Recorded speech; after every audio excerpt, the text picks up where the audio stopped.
नमस्कार। अगर आप महाराष्ट्र के रहने वाले हैं या महाराष्ट्र की राजनीति में इंटरेस्ट रखते हैं, तब तो आपको ये खबर पता होगी क्योंकि वहाँ के television news channels, Marathi news channels और मराठी अखबारों या महाराष्ट्र के हिंदी इंग्लिश के अखबारों में आज ये प्रमुख खबर के तौर पर है। लेकिन अगर आप महाराष्ट्र के बाहर के हैं तो आपके लिए ये बड़ी दिलचस्प कहानी लेकर और एक बहुत ही महत्वपूर्ण राजनीतिक घटनाक्रम आपको बताने के लिए मैं ये वीडियो लेकर के आया हूँ। दरअसल शरद पवार जो एनसीपी के संस्थापक अध्यक्ष हैं, हालांकि वो दो फाड़ हो चुकी है, लेकिन एनसीपी सुप्रीमो उनको कहते ही हैं। शरद पवार कल दिवाली पड़वा के मौके पर बारामती में थे और दोपहर तक या उसके बाद भी ये खबर आई कि शरद पवार से अलग होने के बाद अजीत पवार पहली बार, जो दिवाली पड़वा का प्रोग्राम हमेशा शरद पवार अपने आवास पर वहाँ करते हैं, फार्म हाउस पर, तो गोविंद बाग में, वहाँ पर जब से अलग हुए, पहली दिवाली है तो अजीत पवार आएंगे कि नहीं आएंगे। सुप्रिया सुले का उस समय जब तक वो नहीं आए तो उन्होंने कहा कि डॉक्टरों की सलाह पर अजीत दादा, उन्हें डेंगू हुआ था, वो आराम कर रहे हैं। और देर शाम होते होते अजीत पवार पूरी फैमिली के साथ गोविंद बाग पहुँच गए। आज भैया दूज का कार्यक्रम है और कांटेवाड़ी, जो कि शरद पवार का पैतृक गांव है, वहां पर अजीत पवार रहते हैं। बारामती से 10 किलोमीटर दूर कांटेवाड़ी एक जगह है। तो जो पैतृक घर था वहां पर अजीत पवार ने एक बड़ा खूबसूरत सा मकान बनाया हुआ। मैं अभी कुछ दिनों पहले, 4-5 महीने पहले बारामती और कांटेवाड़ी गया था। अगर आपने न्यूज़ 24 के माहौल क्या है कार्यक्रम वो देखा हो तो मैंने उसमें बहुत विस्तार से बारामती के बारे में बताया था। मैं वहां गया था, इसीलिए मैं जहां जहां जाता हूं अपनी आंखों देखी बात या ग्राउंड पर जो मैंने देखा है वो आपको बताने की कोशिश करता हूं। तो ये खबर आई कि गोविंद बाग में अजीत पवार पूरी फैमिली के साथ कल शाम पहुंच गए। इसके पहले एक ही हफ्ते में ये दूसरी मुलाकात अजीत पवार और शरद पवार की। और आज सुप्रिया सुले भैया दूज के कार्यक्रम में कांटेवाड़ी अजीत पवार जहां रहते हैं वहां जाएंगे। दोनों के बीच में 10 किलोमीटर दूरी मैंने आपको बताया। गोविंद बाग बहुत ही आलिशान फार्म हाउस कहिए, घर कहिए, शरद पवार का है। मुझे लगता है कि वो 1 किलोमीटर का होगा। गोविंद राव पवार जी शरद पवार के पिता का नाम है और उनकी माता का नाम शारदा पवार है। आपने कई जगह देखा होगा, महाराष्ट्र में आप कहीं भी शारदा देखिए तो आप समझ जाइए कि वो शरद पवार की माताजी के नाम पर बनी। पुणे में अगर आप देखें, मुंबई में देखें, क्योंकि शरद पवार ने अपने ज़्यादातर व्यापारिक प्रतिष्ठान, जो शैक्षणिक संस्थान, उनका नाम अपने पिताजी के नाम, अपनी माताजी के नाम पे रखा है। शारदा निकेतन बारामती में है, वो पूरा कैंपस ही है स्कूल्स का। और मैंने आपको बताया कि इस देश में किसी नेता ने अपने चुनाव क्षेत्र का विकास किया हो उसमें मुलायम सिंह यादव और शरद पवार का नाम आता है, लेकिन शरद पवार ने पूरे इलाके के लोगों के जीवन को उन्नत किया है और पूरे इलाके के किसानों को, रहने वाले लोगों को, उनको समृद्धशाली बनाया। तो उन्होंने तो गजब काम इस मामले में किया।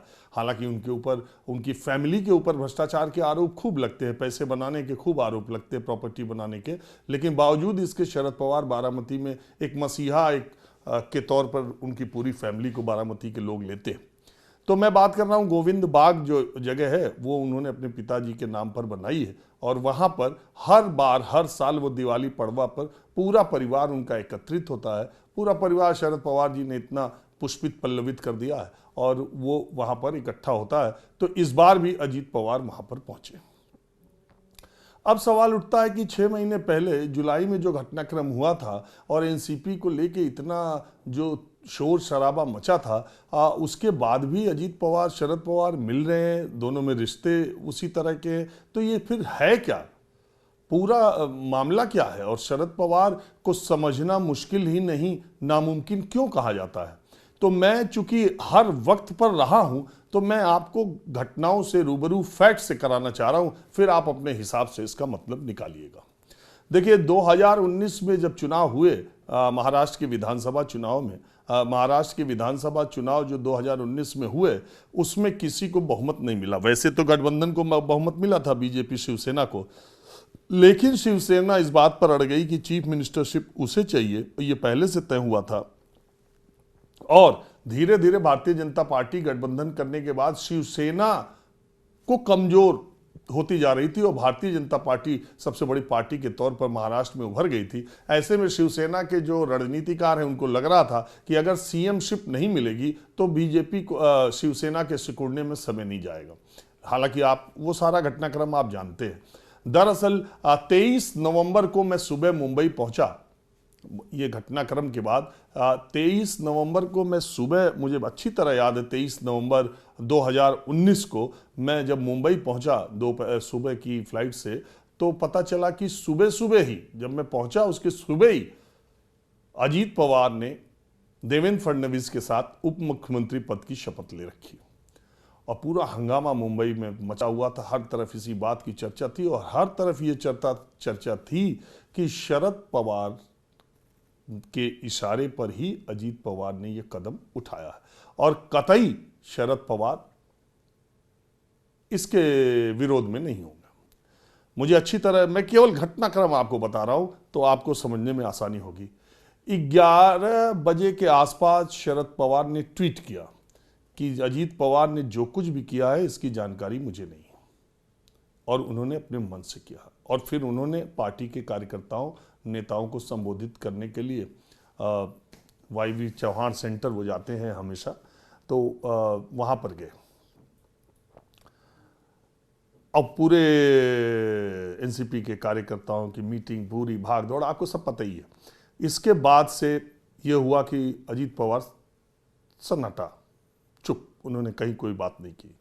3 दिन बाद की विधायक दल की एक बैठक 5 सितारा होटल में बुलाई गई, जिसमें एनसीपी के लोगों को बुलाया गया, कांग्रेस के लोगों को बुलाया गया। सबको ये हुआ कि बहुमत दिखाना है कि हमारे पास है। और शरद पवार ने इस बीच उद्धव ठाकरे, कांग्रेस को मना लिया। कांग्रेस उद्धव ठाकरे के साथ बिल्कुल जाना नहीं चाहती थी, लेकिन बावजूद शरद पवार ने कांग्रेस को मना लिया और सरकार बनाने की बात, और बहुमत के विधायकों का वहाँ पर एक 5 सितारा होटल में तीनों पार्टियों के विधायक आ गए। ये 3-4 दिन बीते। इसी बीच एक खबर छपी, 23 नवंबर को शपथ ग्रहण, 25 या 26 नवंबर को खबर छपती है कि महाराष्ट्र की एंटी करप्शन ब्यूरो ने, जिस सिंचाई घोटाले में प्रमुख आरोपी के तौर पर अजीत पवार का नाम आता था, उसके 9 केसेस बंद कर दिए। 9 केस बंद कर दिए। हालांकि एसीबी की तरफ से यह सफाई भी आई कि इसमें अजीत पवार से रिलेटेड नहीं, ये सिंचाई घोटाले का केस हमने बंद किया, इसके कभी भी रीओपन भी हो सकता है। तब विपक्षी दलों ने बहुत हंगामा मचाया कि अच्छा, इसीलिए अजीत पवार को आपने शपथ दिलाई कि उनसे सारे मुकदमे वापस कर लिए जाए। शरद पवार चुप थे, उन्होंने कुछ नहीं बोला। 3 दिन के भीतर ये सारा खेल हो गया और पहले से बात रही होगी।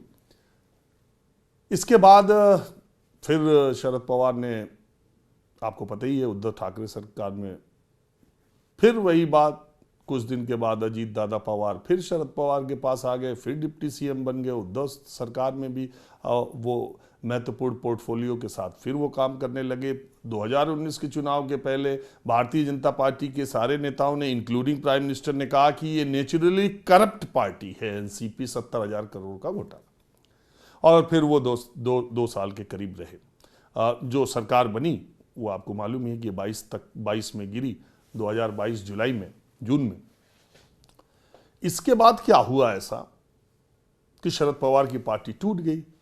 अब आपको मैं घटनाक्रम ऐसे बताता हूं कि 27 जून के आसपास, इसी साल 27 या 28 जून, मुझे ठीक से डेट, एक आध दिन इधर उधर होगा। मैंने आपको पहले भी कहा कि मैं लिखा हुआ नहीं पढ़ता हूं, अपनी याददाश्त के आधार पर आपको चीजें बताने की कोशिश करता हूं।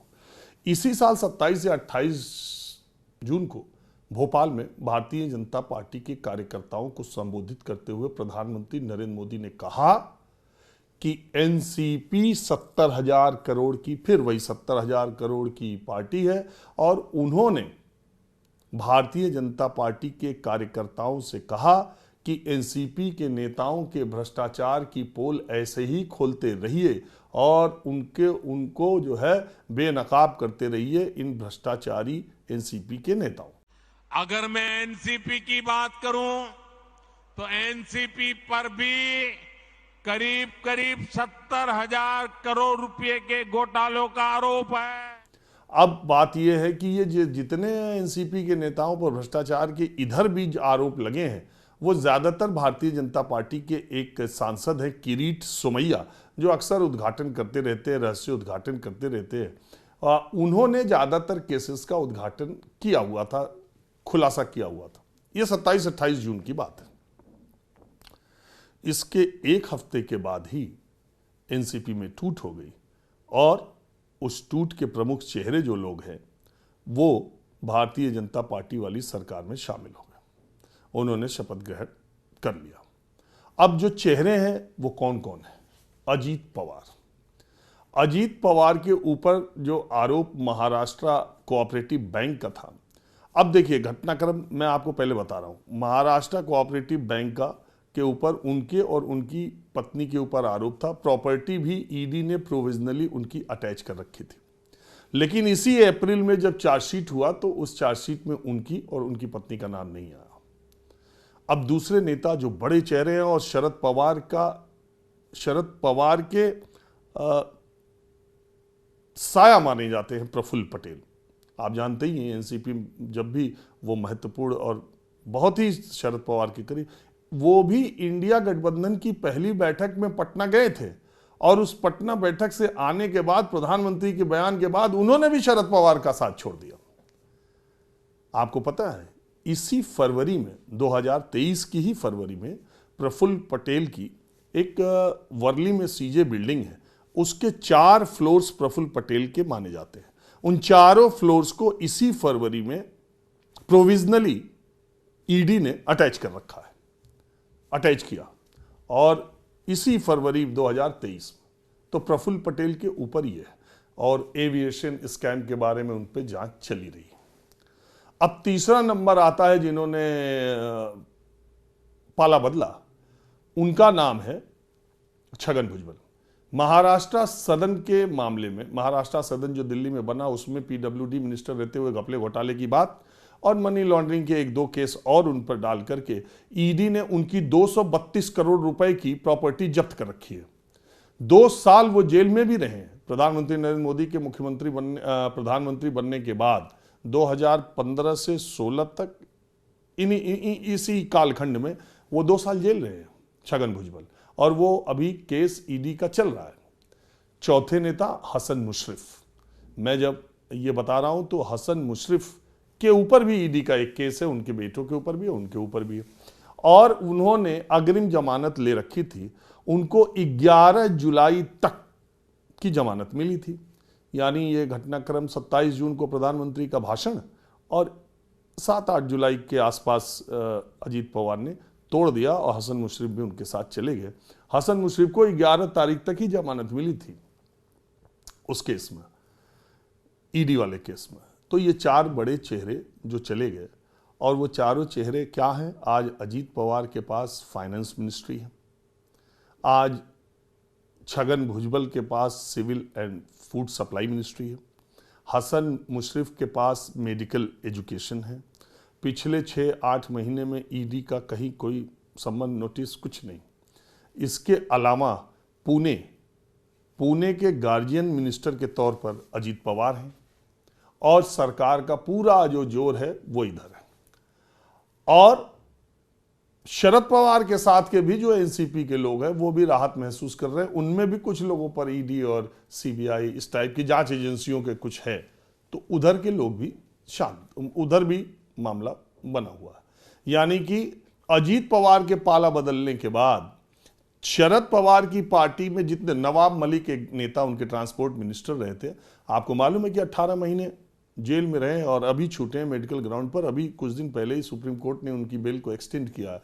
18 महीने की जेल के बाद इस सरकार के, मैंने अजीत पवार और पूरी जो एनसीपी के लोग हैं जो उधर गए, उनके जाने के बाद इनकी बेल हुई, ये बाहर आए नवाब मलिक, और अभी एक्सटेंड हो गई है उनकी बेल।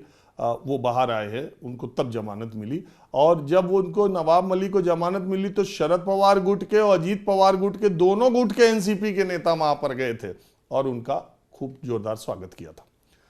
अब क्या है, बात यह है कि सुप्रिया सुले, अजीत पवार सार्वजनिक तौर पर धींगा मुश्ती करते आपको दिख जाते हैं। संसद के भीतर सुप्रिया सुले मोदी सरकार पर आक्रामक और हमलावर रहती हैं, लेकिन व्यक्तिगत और पारिवारिक रिश्ते दोनों के सही चल रहे हैं। अब इसे क्या समझा जाए?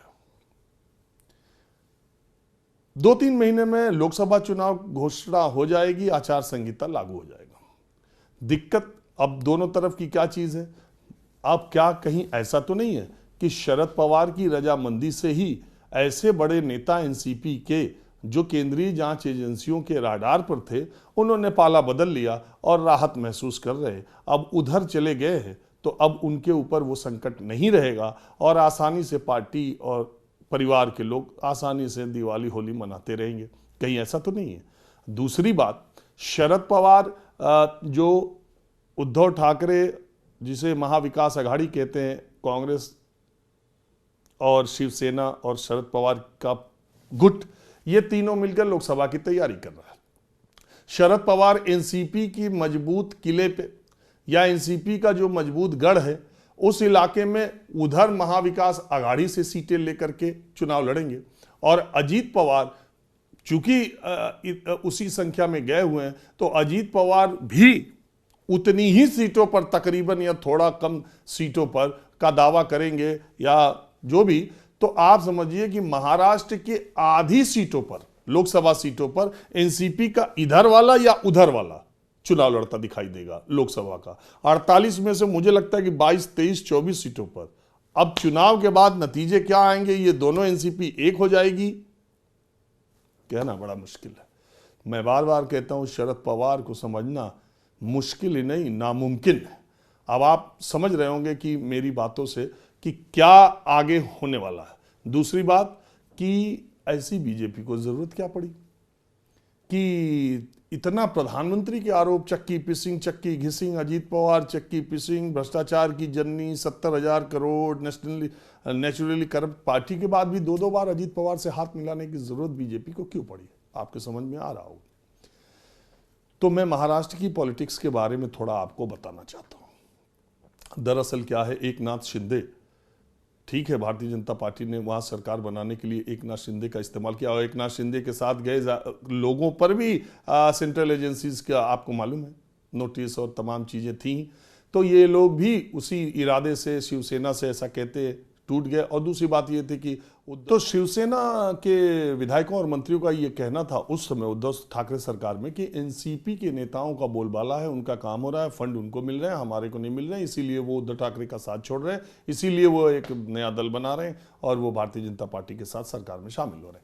ये तर्क था। लेकिन जब एनसीपी भी आ गई अजीत पवार के साथ, और वो ठाणे में खुद एकनाथ शिंदे बहुत ताकतवर आदमी है, बहुत लोकप्रिय है, लेकिन ठाणे की जो राजनीति है वो एकनाथ शिंदे और महाराष्ट्र में शरद पवार गुट के एनसीपी के जो अध्यक्ष हैं जितेंद्र आव्हाड, उन दोनों के बीच में है। और जितेंद्र आव्हाड भी मिनिस्टर थे और एकनाथ शिंदे भी मिनिस्टर थे। कहते हैं कि जितेंद्र आव्हाड ने वहां ठाणे में बड़ा जबरदस्त तरीके से एकनाथ शिंदे के लोगों को या अपने लोगों को आगे बढ़ाने का काम इस उद्धव ठाकरे सरकार में कर रहे थे, जिससे शिंदे को बहुत ज्यादा दिक्कत थी। बहरहाल वो अब इतिहास की बात हो गई।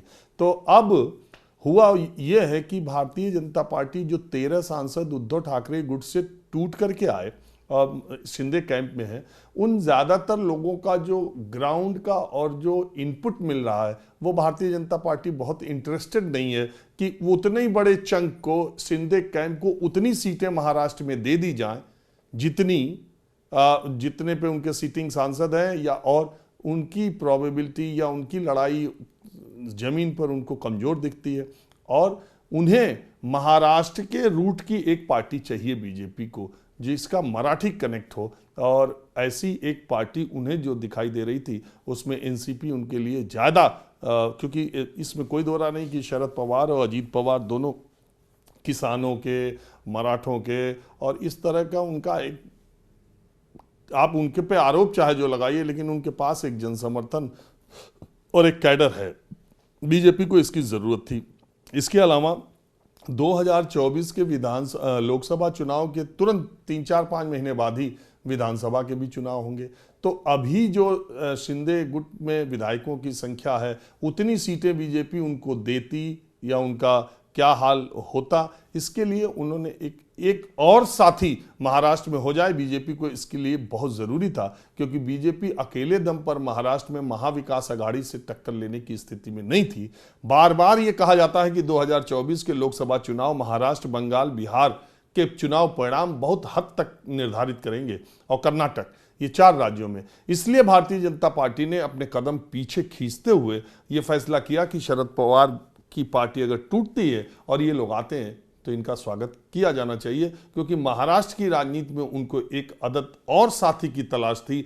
सरकार बनाने के लिए एकनाथ शिंदे इंपॉर्टेंट थे, बने हुए हैं, सब कुछ ठीक है, लेकिन 2024 के लोकसभा चुनाव और विधानसभा चुनाव के लिए उन्हें एक अदद साथी की तलाश थी, तो वो उन्हें मिल गया है।